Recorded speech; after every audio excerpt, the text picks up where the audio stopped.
नमस्कार, मी भीमराव कडाळे पाटील BKP मराठीमध्ये आपलं सर्वांचं स्वागत. आज नवीन दिवस, नवीन विषय, नवीन दिवसाची नवीन अशी चर्चा.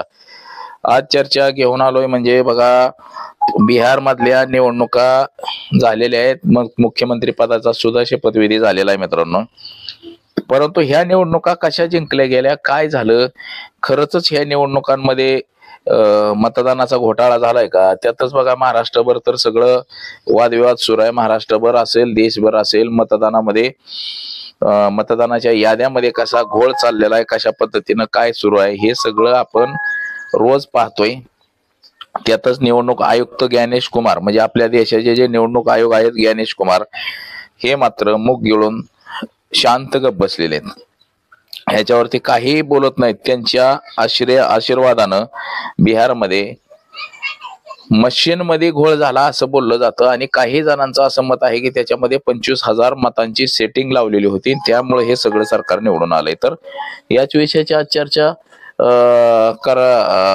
आज आपण करणार आहोत. तर चला, सर्वप्रथम आपण जर चॅनल सबस्क्राईब केला नसेल तर चॅनल सबस्क्राईब करावा ही सर्वांना विनंती, आणि चला चर्चेला सुरुवात करूया. बिहारमध्ये विरोधी पक्ष म्हणजेच राहुल गांधी आणि तेजस्वी यादव यांनी प्रखर असा प्रचार केला होता, जोरदार प्रचाराचा शुभारंभ केला होता. सभेला देखील लाखोंची गर्दी होत होती, परंतु ते मतामध्ये रूपांतर कसं काय झालं गेलं नाही, ही आता शंका कुशंका उपस्थित होत आहे. म्हणजे एवढं जरी लोकसभेला गर्दी होती तरी सुद्धा लोकांनी मतं दिली कशी नाही ती, तर ह्यावरती आता चर्चा सुरुवात झालेली आहे. त्यातच बिहारमध्ये मतदान हे 7,43,00,000 झालं असं निवडणूक आयोगानं जाहीर केलं मतदानाच्या आदल्या 2 दिवस अगोदर, सगळी आकडेवारी घेऊन.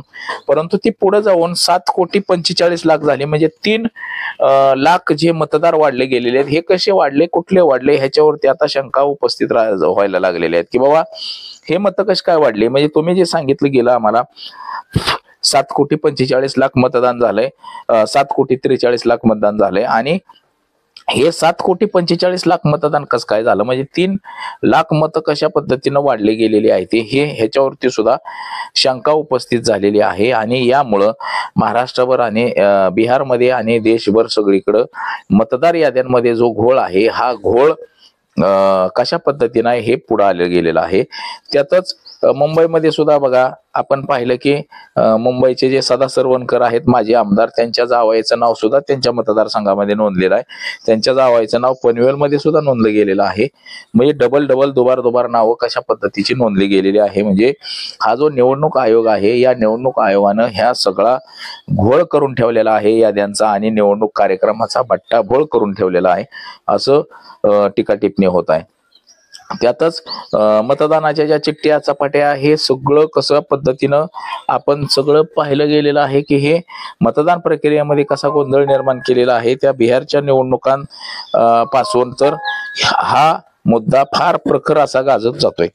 तर आता त्याहून दुसरी गोष्ट मित्रांनो, आता काही जणांनी असे आरोप केलेले आहेत की बाबा या ज्या मतपेट्या आहेत, म्हणजे मतपेट्या ज्या आहेत त्या मतपेट्यांमध्ये 25,000 मतं अगोदरच त्याच्यामध्ये सेट करून ठेवली होती, आणि ती भारतीय जनता पक्षाच्या कमळाच्या चिन्हाला, तसंच नितीश कुमार यांचा जो बाण आहे सरळचा असा, त्या बाणाला, आणि रामविलास पासवानकर यांचे जे चिरंजीव आहेत यांच्या पक्षाला, म्हणजे हे सगळं अगोदरच सेट केलं होतं. त्यातच नवीन पक्ष ज्या व्यक्तीनं काढला त्याला 5 जागा निवडून आल्या, म्हणजे ते सुद्धा भाजप सोबतच होते आघाडीमध्ये.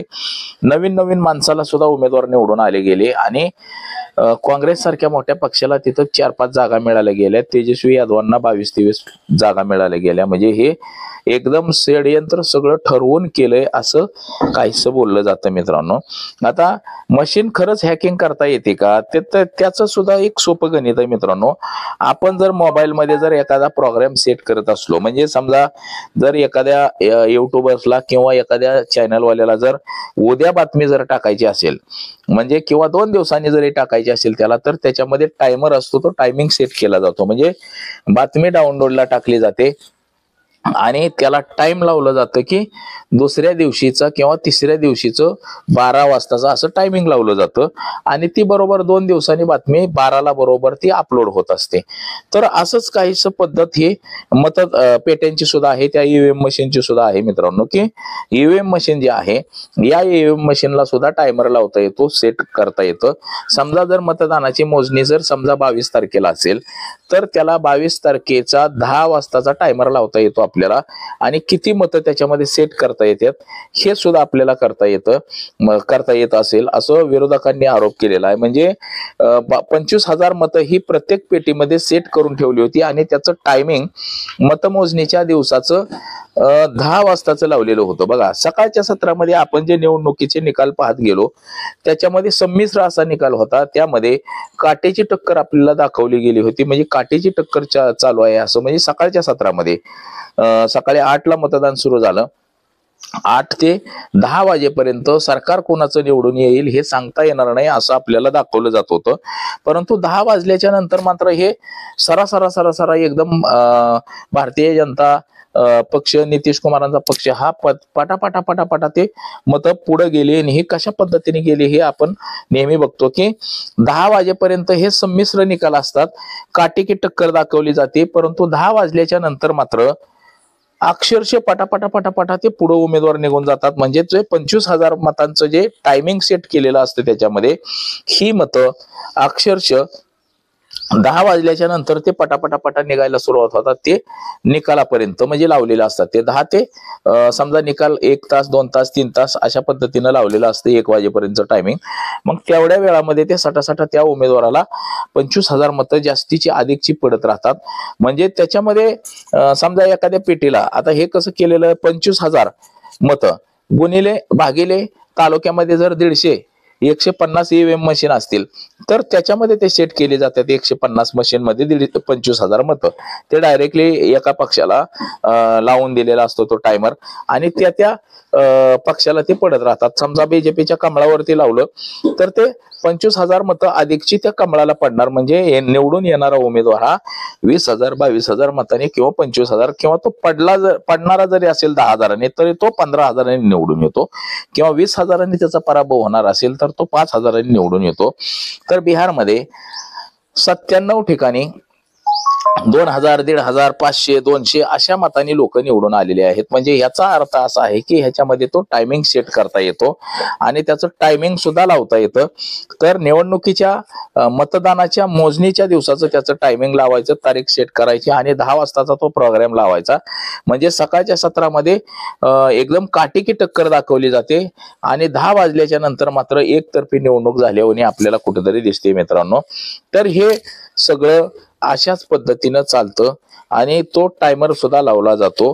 आता हे बिहार मधल्या निवडणुकीबाबत सगळ्या लोकांचं मत सुद्धा असंच काहीसं आलेलं आहे की हे टायमिंग सेट करून निवडणुकीमध्ये अशा पद्धतीनं भाजप जिंकतंय. परंतु हे लोकशाही प्रणालीमध्ये अतिशय घातक आहे की जर अशा निवडणुका जिंकल्या गेल्या तर मग विरोधी पक्ष शिल्लक राहणार नाही. आता हे सत्र कधीपासून सुरू झालं मित्रांनो, पहिल्यांदा गुजरातमध्ये हे सगळं केलं गेलं. जसं गुजरातमध्ये केलं ते दबलं गेलं. त्यानंतर राजस्थानमध्ये झालं, मध्य प्रदेशमध्ये झालं, छत्तीसगडमध्ये झालं, हरियाणामध्ये झालं, दिल्लीमध्ये झालं, महाराष्ट्रामध्ये झालं आणि आता गुजरात ह्याच्यात बिहारमध्ये सुद्धा झालं.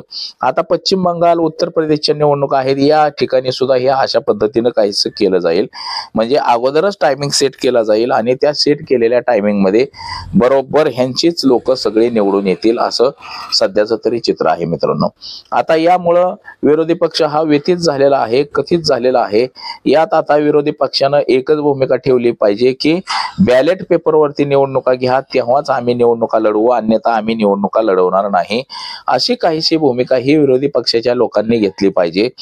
जर बॅलेट पेपरवरती घेतलं आणि तरी सुद्धा जे दुबार तिबार जे मतदार आहेत मित्रांनो, ह्यांचा सुद्धा मोठा प्रश्न आहे की हे सुद्धा शॉर्टिंग केलं पाहिजे. ह्या मतदार याद्यांना सुद्धा आधार कार्ड लिंक केलं पाहिजे. म्हणजे देशभरामध्ये एका माणसाचं एकाच ठिकाणी नाव राहील असं निवडणूक आयोगाने काहीच केलं पाहिजे. परंतु निवडणूक आयोग सुद्धा जाणीवपूर्वक अशा गोष्टींकडे टाळाटाळ करतो आणि या गोष्टी करायला निवडणूक आयोगाला सुद्धा आवडत नाही, असंच काहीसं आपल्याला चित्र दिसतंय. म्हणजे निवडणूक आयोग सुद्धा स्वायत्त संस्था आहे, परंतु ती कुणाचं तरी हाताचं बाहुलं बनलेलं आहे, असंच काहीसं आपल्याला दिसतंय. म्हणजे राज्याचा निवडणूक आयोग असू द्या, केंद्राचा निवडणूक आयोग असू द्या, राज्याच्या निवडणूक आयोगानं तर अप्रतिम म्हणजे कायची काय उत्तरं देतात आपण सगळ्यांनी बघितलं असेल, कशा पद्धतीचे उत्तरे हे लोक देतात.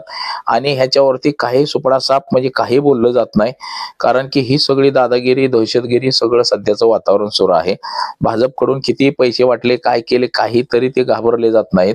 निवडणूक आयोग त्यावरती कारवाई करत नाही, कारण की निवडणूक आयोगच घाबरतंय, त्याच्यामुळे कारवाई करत नाही. तर ही प्रक्रिया मित्रांनो सगळी सुधारली पाहिजे, तरच आपल्या देशाची लोकशाही टिकेल, अन्यथा देशाची लोकशाही ही धोक्यामध्ये आली असं काहीसं आपल्याला म्हणता येईल. तर आज एवढंच. माझा सहकारी कॅमेरामन अनिकेत सह, मी भीमराव कडाळे पाटील, BKP मराठी, इंदापूर, पुणे.